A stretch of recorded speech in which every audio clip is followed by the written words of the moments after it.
This is The World This Weekend. Hello, I'm Kieran Outshorn. Coming up on the program tonight, American officials have grounded aircraft across the U.S. following a terrifying incident on an Alaskan airline flight. There was a two-window section panel that blew out about as wide as a refrigerator. The boy and his mother were sitting in that row, and his shirt was sucked off him and out of the plane. Also tonight, it's been 3 years since Trump supporters stormed the U.S. Capitol, and Americans remain divided. I hate calling it an anniversary because anniversaries are supposed to be, happy and joyous times, but it's a very scary time in our country. And a killer whale with a long history on the BC coast is being presumed dead after not being seen in more than a year.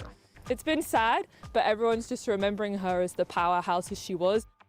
That's all coming up later, but first.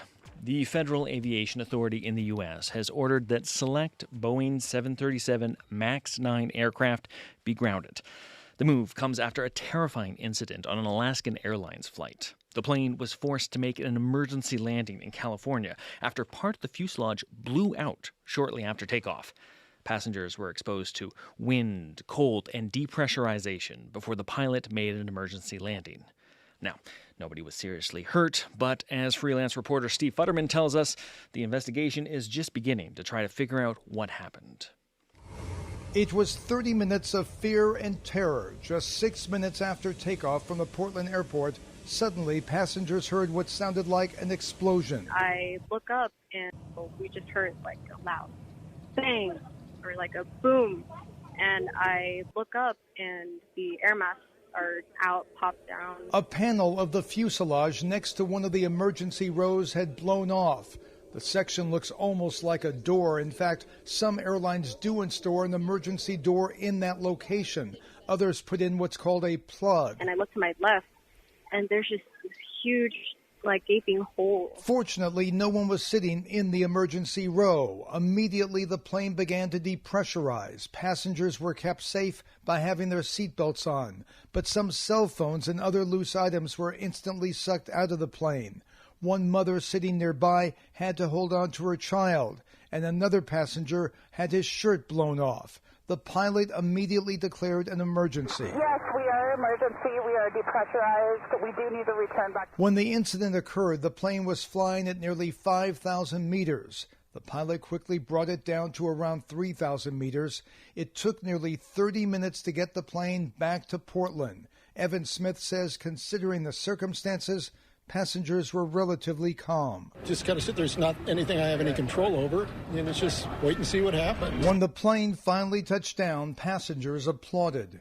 John Cox is a former pilot. He is now president of Safety Operations System. This type of door has been in use for a number of years. It's not only used in the MAX, but also in the new generation airplanes.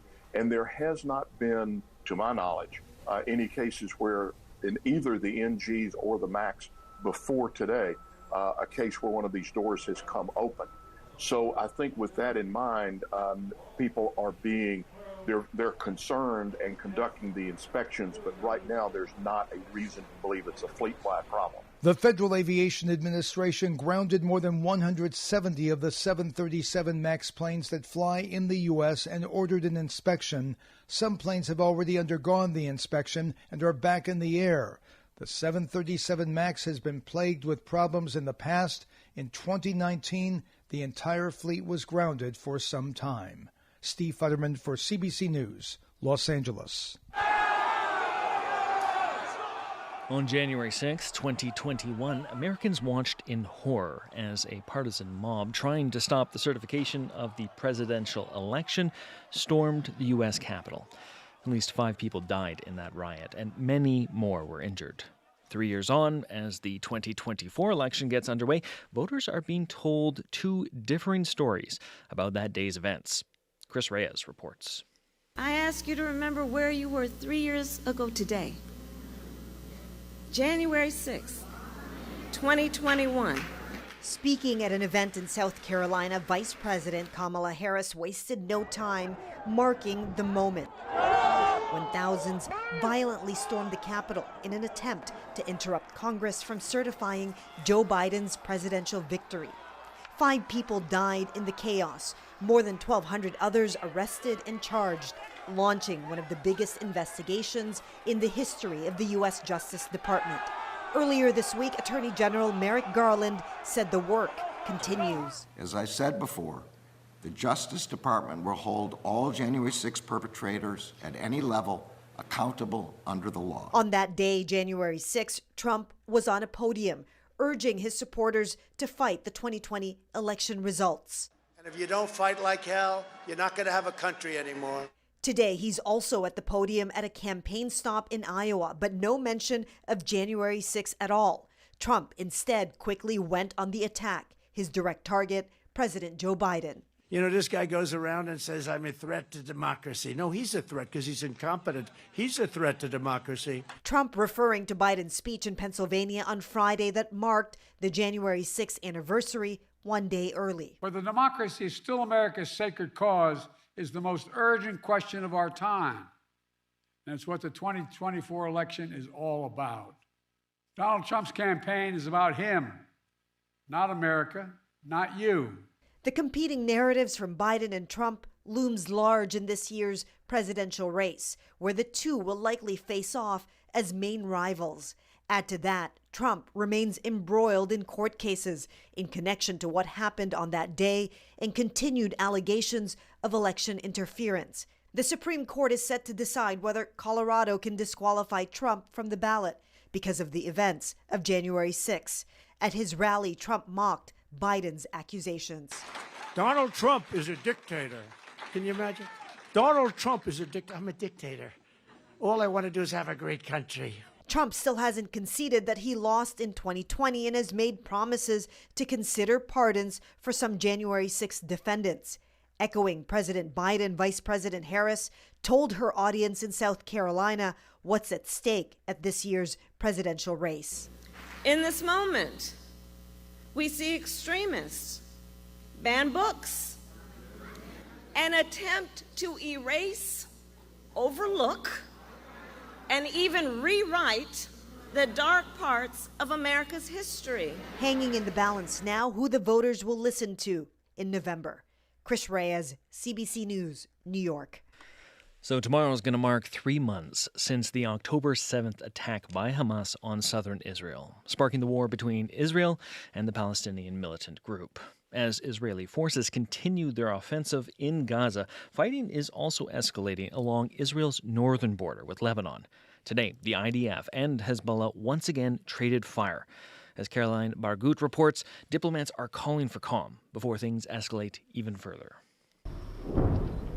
The militant group Hezbollah has fired dozens of rockets into Israel today. This one was intercepted by Israeli defenses. Tensions have been escalating since a top Hamas official was killed in Beirut on Tuesday. Israel has not confirmed it was responsible for the attack, but Hezbollah has vowed retaliation.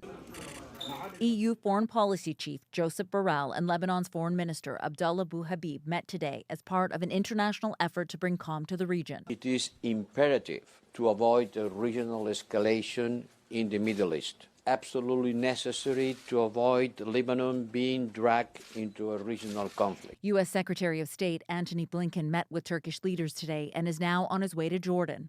This is the 4th time he's traveled to the region since the October 7th attacks. As we've said from day one, we have an intense focus on preventing this conflict from spreading.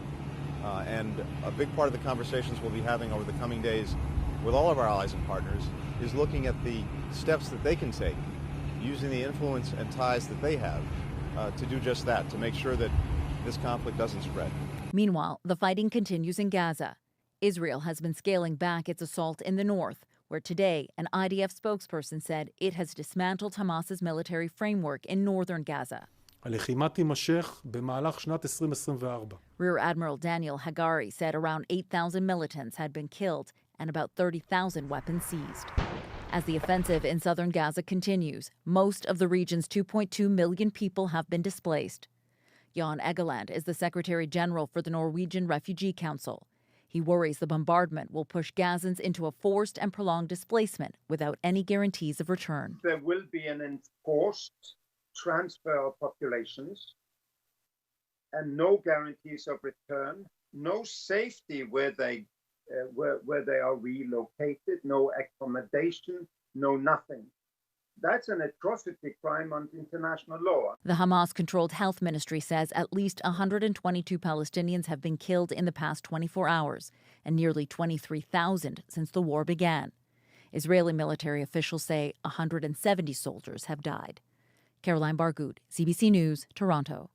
Well, the first solar mission launched by India's space agency has reached its destination. The Aditya L1 satellite, named after the Hindu word for the sun, took off in early September. The goal of the mission is to conduct comprehensive study of the sun, focusing on its impact on ecosystems and weather events. The satellite is set to carry out remote scans and observations for the next 5 years.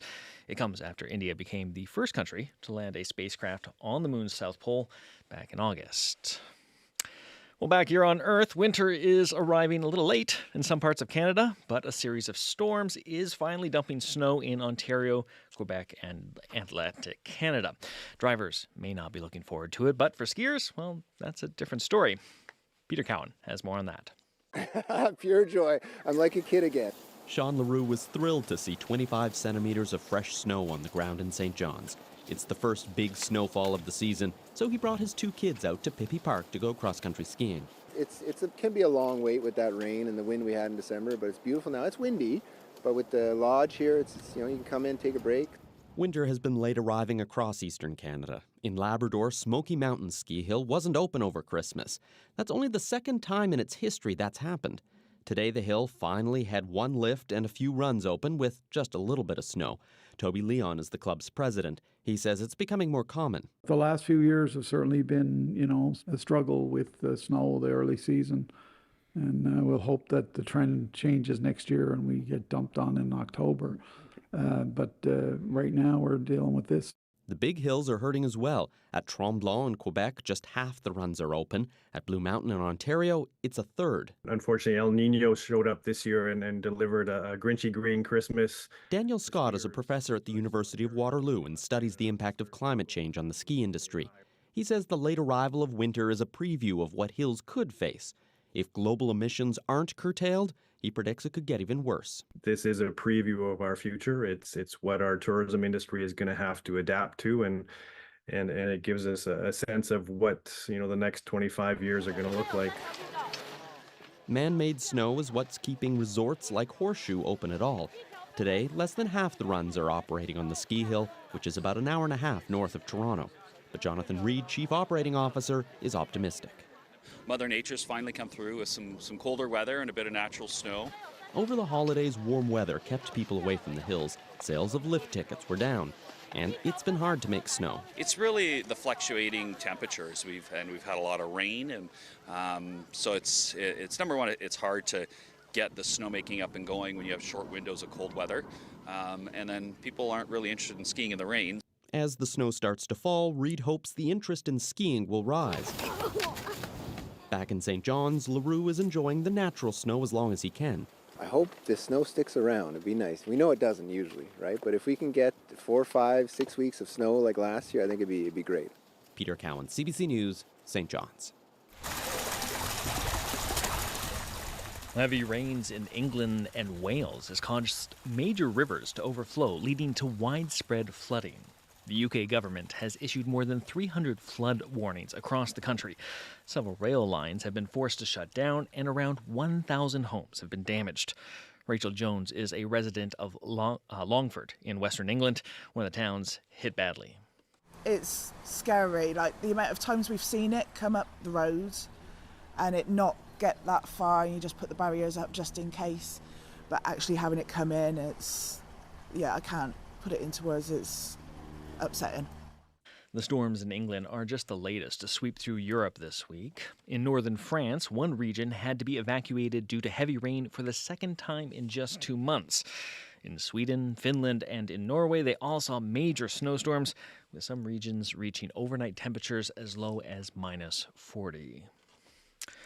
Well, from mutual funds to stock trading, millions of people depend on their investments for their financial futures. But for some Muslims in Canada, their religious beliefs can create barriers to getting into the market. But that is changing. Senior business reporter Anis Hadari explains. I think a lot of Muslim community is shy of investing, period. Amr Maksud used to have more limited choices at the bank. His religious beliefs include a restriction on some types of financial products, like ones that pay interest. And because they didn't have any halal options available, I kept it all checking. So basically, I was losing money over inflation because it was not invested for many years. Maksud wasn't alone. For a long time, many investment options were off limits for him, even RRSPs or TFSAs. He says it's a financial issue for many in the Muslim community. If they're practicing, they're like, hey, we're not going to invest at all to begin with. And that is holding them back, for sure. So Maksud has turned to a financial advisor. So a lot of us have significant... One of a new crop focusing on investments allowed in some forms of Islam.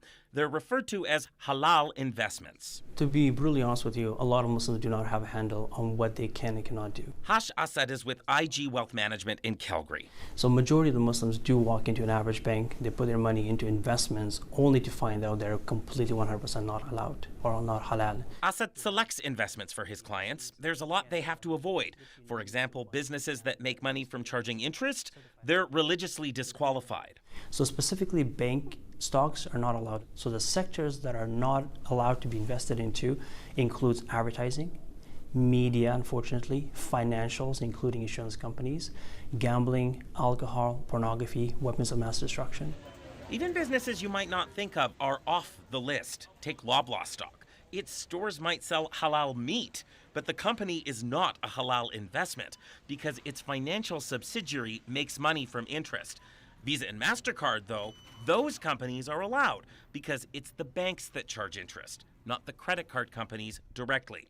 Experts say financial advisors making it easier to choose halal investments have a social impact too, not just financial. When a group is sort of excluded from participating in financial markets, they're held back. Walid Hijazi is with the Rotman School of Management at the University of Toronto. As we create these vehicles for Muslims, it not only helps Muslims integrate into the broader society, benefit financially, but it also opens those facilities for new arrivals in these communities that are so very important as gateways into broader Canadian society. Nearly 5% of Canada's population identifies as Muslim, around 1.8 million people who may have new options to invest these days. Anis Haidari, CBC News, Calgary. To scientists, she was known as T-46. To her admirers, she was known as Wake. The beloved orca was a regular on the BC coast, but is now presumed dead after nearly a year without a sighting. As Janella Hamilton tells us, the killer whale leaves behind a lasting legacy. And you can see she's got these two notches in her dorsal fin. Izzy David with Eagle Wing Tours flips through her whale identification guide, remembering the first time she saw T-46 in her pod off the coast of Victoria, a moment she describes as majestic. The boat stops and suddenly out of nowhere, there's this really large group of killer whales that comes out the fog. The orca matriarch was last seen in February off the northeast coast of Vancouver Island. Since then, her pod has been seen repeatedly without her. Taryn Scarf with UBC's Marine Mammal Research Unit says it's safe to assume the killer whale has died. In the transient killer whale population, individuals will frequently separate from their group and then rejoin at a later point. In the case of T-46, she was almost always seen traveling with her 3 sons and her daughter, so for her to not be seen with that grouping is quite rare. T-46, or Wake as she was nicknamed, was first observed in 1976 when she and 5 other orcas were captured in Puget Sound, set to be sold to an aquarium. But there was public outcry, and that sparked the end of the live capture industry in BC and Washington state. T-46 was believed to be in her late 50s, the average lifespan for a female killer whale. And in that time, she grew a vast family tree. She mothered 8 calves who went on to produce dozens of offspring. She produced really greatly to the transient killer whale population, and she made a really positive impact on the population in terms of the transient killer whale growth in the area. Fisheries and Oceans Canada says, unlike the region's southern resident killer whales, which are struggling because of dwindling salmon stocks, the transient killer whales, which feed on mammals like seals and sea lions, have seen significant population growth in Canada year over year. Still, David says BC's whale-watching community is heartbroken, with tributes pouring in online. It's been sad, but everyone's just remembering her as the powerhouse as she was. Leaving behind a whale-sized legacy in the province's coastal waters. Janella Hamilton, CBC News, Vancouver.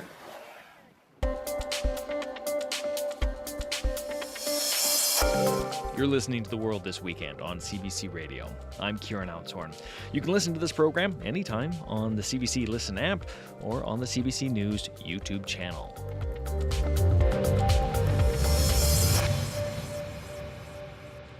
Well, there's a new hockey league in town. Maybe you've heard of it, the PWHL, or the Professional Women's Hockey League. They held their first game on January 1st, and more than 3 million people tuned in. Now, this isn't the first time that folks have tried to start a women's league, but if the initial viewership is any indication, the PWHL may succeed where others have failed. To try to get a better sense of the challenges the league is facing and what the initial action looked like, I spoke with CBC Sports' Andy Petrello. So this was the first week of the Professional Women's Hockey League. What are your initial takeaways? My takeaways are that people are ready for women's hockey. They've wanted it, and they're showing just that. From attendance numbers, new records being set, to viewership. And it also shows that, even though there's always a ton of work to be done, the league did what they needed to do to make sure that everything kicked off for 2024, because they said the reason why they really pushed to have this league get off the ground as quickly as possible was because they felt these women had already waited long enough. So they did so much grunt work in the background to make sure that things could actually happen in 2024. Okay, so you talk about this kickoff in 2024, and my understanding is that like 3 million people tuned in on New Year's Day. That's a lot of people. So what is this level of interest right off the bat? What does that mean for this league going forward? It means that everything was worth it. Really, it does. And it also, when it comes to this particular league, the Professional Women's Hockey League, we're also seeing an unprecedented collaboration between TSN Sportsnet and, of course, CBC being the main driver of that inaugural game on January 1st. And those numbers are across those three networks. It's also including streaming. We were also simulcast, by the way, in the United States. So I can imagine that number is actually probably even higher because some of the American channels picked us up as well.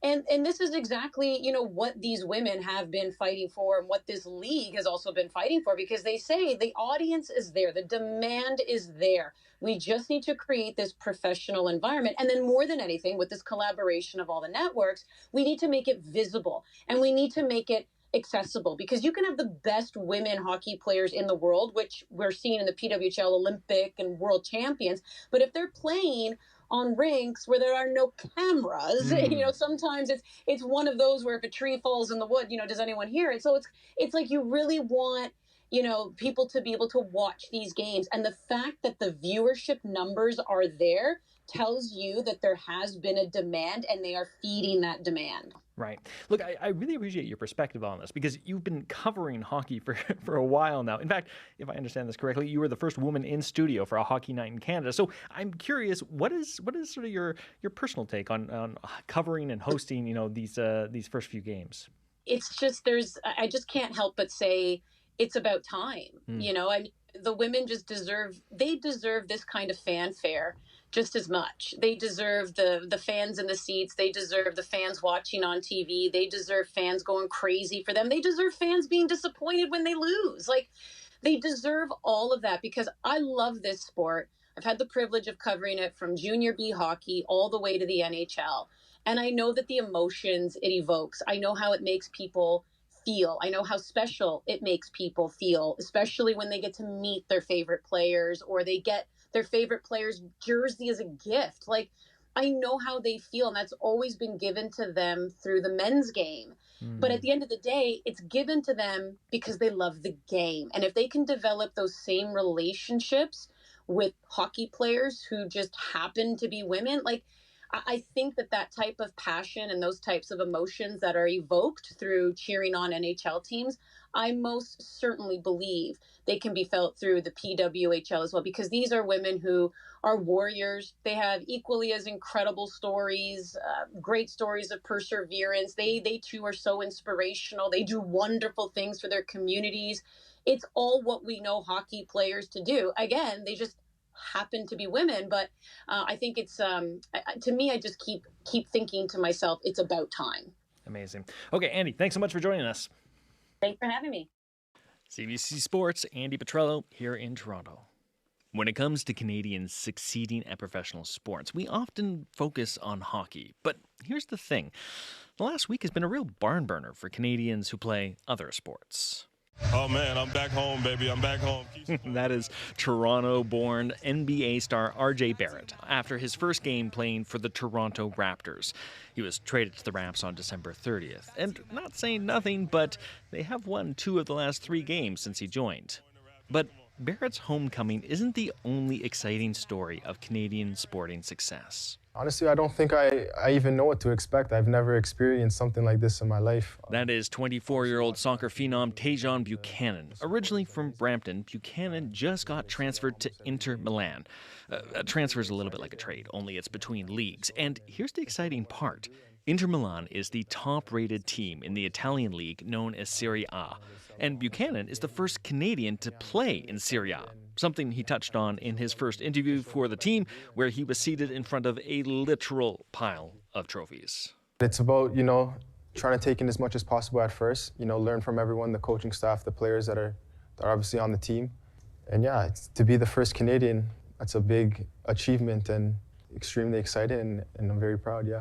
Buchanan was originally drafted in 2019, and most recently he was playing for the Belgian club Brugge. That was before he was transferred to Inter Milan this week for a reported $10 to $14 million. So, along with being the first Canadian to play in Serie A League, there are a few other sweet upsides for Buchanan, including big-ticket items like the potential to renegotiate his $2.2 million a year contract, and some smaller stakes. Yeah, like the social media video you're hearing now, where staff at Inter Milan served Buchanan pancakes with maple syrup to welcome him to the team. Can't wait to share good times together. Okay, if that didn't get your heart racing, well, the team did produce a more polished video as well.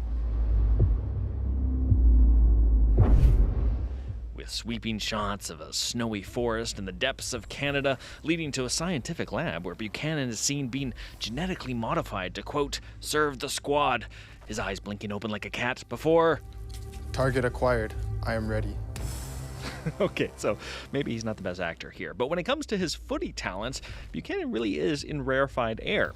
He'll be just the 4th active Canadian player to get regular minutes on the field in one of Europe's top 5 soccer leagues.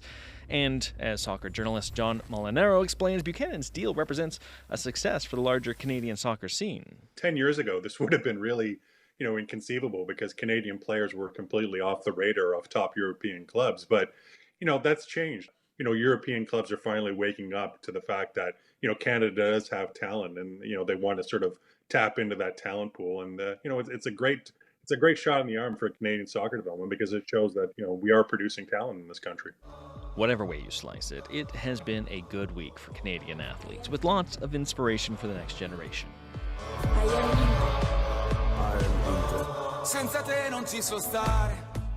Okay, that's it for this edition of The World This Weekend.